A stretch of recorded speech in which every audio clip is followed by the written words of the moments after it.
একটি মজার অঙ্ক। একটি পিকনিকে 7 জন বন্ধু গোল টেবিলে বসে শব্দের খেলা খেলছিল। এই সময় তাদের মাঝে 3 জন বন্ধু আসলো। তো 7 জনই তাদেরকে বলল, দোস্ত তোরা বস। তো তারা এই 3 জন কিভাবে কত উপায়ে বসতে পারবে, আমরা এটা এই অঙ্কটা যদি আমরা একদম চিত্র আকারে দেখি তাহলে এটা খুবই ইজি। এখানে 7 জন বন্ধু 1 2 3 4 5 6 7, এই 7 জন বন্ধু তারা বসে শব্দের খেলা খেলে, মনে করলাম এটা একটা একটা একটা চেয়ার, এই 7 জন বন্ধু চেয়ারে বসে খেলতেছে। এর মাঝে 3 জন বন্ধু এসে পৌঁছালো। সাপোজ অন অন অন, এই 3 জন বন্ধু তারা এসে পৌঁছাইলো।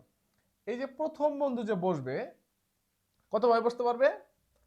1 2 3 4 5 6 7, তারা কিন্তু এই 7 ভাবে বসতে পারবে, মানে 7টা স্পেস আছে, 7 ভাবে তারা বসতে পারবে। মনে করলাম প্রথম বন্ধু বসে পড়লো, 7 ভাবে বসে পড়লো। এইবার কিন্তু যে কোনো একটা জায়গা তারা দখল করলো। এবার বন্ধু হলো কয়জন? টোটাল 8 জন। এইবার হলো তারা বন্ধু হলো 8 জন। সে বসে পড়েছে, তারা বসা দরকার নেই। এখন এই বন্ধু কয়ভাবে বসতে পারবে?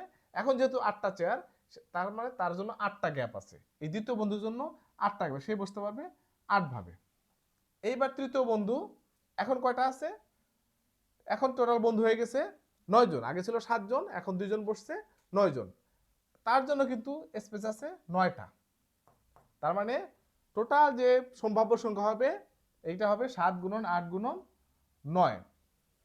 আশা করি ভিডিওটা ভালো লেগেছে। Thank you.